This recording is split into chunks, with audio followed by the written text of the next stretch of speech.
Hello, everyone, and welcome to Coffee with Carrie. I'm Carrie LeZotte, your Director of Cable and Community Relations, and we're in for a special elections Coffee with Carrie today. And today I have my guest with me, our clerk, Martin Brook. Welcome, Martin. Good morning, Carrie. Good to see you.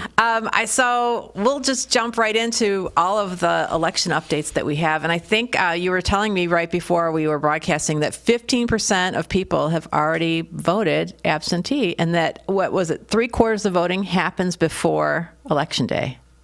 Yeah, at the present rate, in the past anyway, about 75% of people will vote absentee, and we're 10% of what we've sent out have come back. So far we sent out, just checking the numbers, as of the end of the day yesterday, 16,232 absentee ballots after receiving a valid application and their signature was checked. We've sent out that many ballots, and 15% have come back already. So if people have an absentee ballot, is that what they take for early voting at the library, or that's different? The early voting is different. So an absentee ballot can be voted by returning it to my office, Okay. or it can be voted directly in the precinct. And so you could fill it out at home and bring it in. And that's new. Before, the only option was to bring it to the clerk's office to turn it in there. Or drop it in take it to the precinct, and it would be rejected, and then they'd issue a new ballot. But the options now are return to the clerk's office for counting by the absentee voting counting board, bringing the completed ballot to the precinct or early voting to vote it directly there, or bring it to the precinct and spoil it, and reject it, and then they'll be issued a new ballot. What about drop boxes? Well, a drop box is just like leaving it at my office. So that is an option too. So Sure. a clerk's office or a drop box, and mailing it. And mailing Getting it it to my office in any way. And how many drop boxes do we have now? We have 3 outdoor drive-up drop boxes, and 1 in the township lobby, which is available 24/7. All right. Well, good. So people have been getting mail, and some of it is official election email, and some of it isn't. So can we show them what official election email looks like? So this is a piece of official election mail that my office prepared in conjunction with the Carrie's cable department here, and it has the official elections logo on it. Let me see. I'll show it to this camera, and you can talk there. That is the logo that you would need to look for to determine whether the mailer is from This a one right party here. or a candidate or an influencing group. If you don't see that, it's from a candidate or a party or some other group trying to influence your vote. And presently, we're not sending out any more official election mail, other than to someone who applies for an absentee ballot. But I think people get things in the mail, like register for absentee voting, and it's not official, and it looks confusing. And so if they were to respond to something like that, what do they end up getting? It's very confusing. I have seen pieces, people bring them to me, and they say, our records show that you haven't applied for an absentee ballot, and it looks like an official piece. And of course, they're concerned because they know in their mind they have applied for an absentee ballot, so what's going on? Again, those are not official pieces. They're just trying to push you. If you want to check whether or not you've applied for absentee ballot or not, you contact my office. You can also go to MVIC, the Michigan Secretary of State's website, and check on the status for your absentee ballot. Or you can go to the MVIC and apply for push notifications from the state. MVIC is, what is that again? MVIC is the Michigan Secretary of State site to check on the status of your, as a registered voter, and the status of your application, of your absentee ballot. Okay.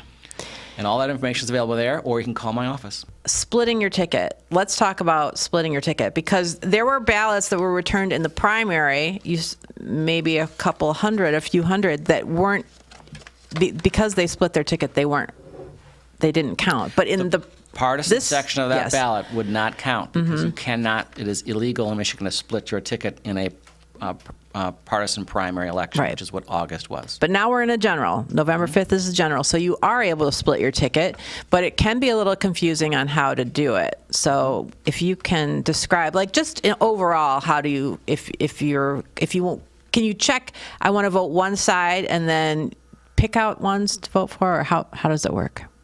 So there are rules about how to fill out a ballot, and they are confusing. And that's one of the reasons why we did this mailer and described the options that people have to fill out their ballot.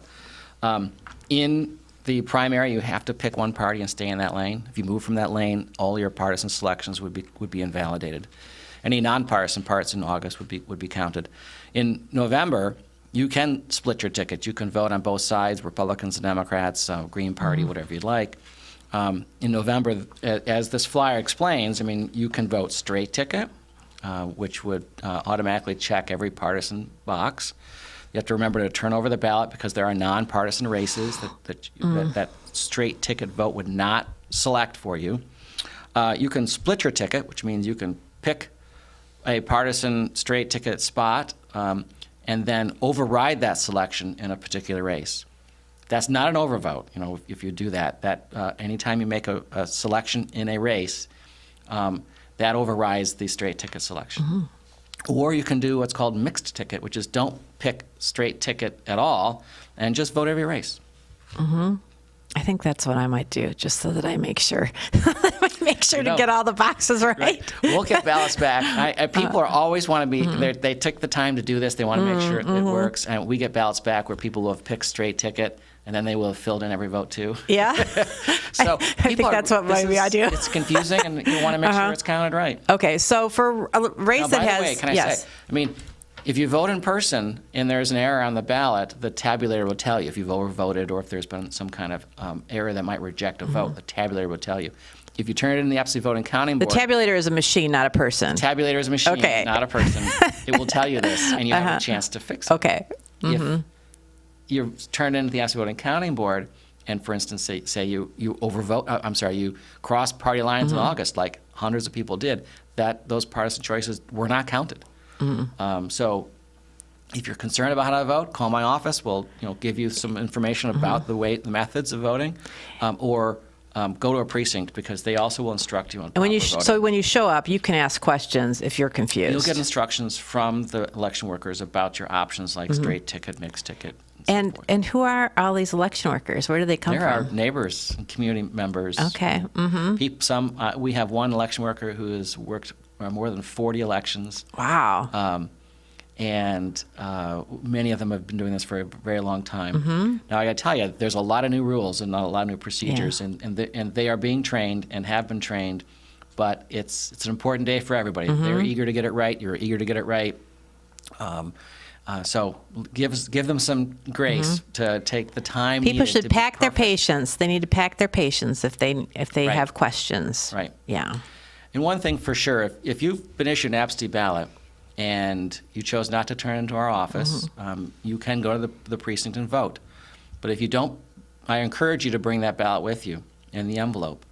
That will speed along the process. If you've been issued an absentee ballot and you leave it at home or lost it, be prepared to wait a little extra time because they cannot issue you a ballot until they contact the clerk's office and get permission, a verification that ballot hasn't been turned in. Of course, we believe you, but we verify. That's our legal obligation. Trust but verify. If you didn't, if you've got an absentee ballot and you didn't vote it and didn't bring it, be prepared to wait, especially during the busy times in the morning and the evening. Okay. What else do we have to talk about? I feel like we've covered everything on our list.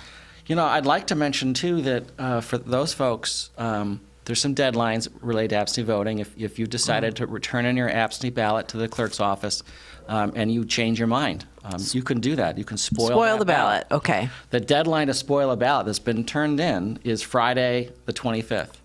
After that day, you cannot spoil your ballot. You cannot get a new ballot. You cannot spoil that ballot. Are you open the 25th? We are open Friday the 25th. So that's not the extra hours you have. One of our extra hours. Okay, and the extra hours are posted on the clerk's website, which is Bloomfield TWP/clerk, I believe. Probably. I think that's what it is. I can with all those great short links. So this coming Sunday, our office is open for election activity during the township open house. So we're not normally open. We'll be manning a tent like everybody else, and our office will be open for voting. So if you want to come in, apply for an absentee ballot, vote an absentee ballot, turn in one, we'll be there.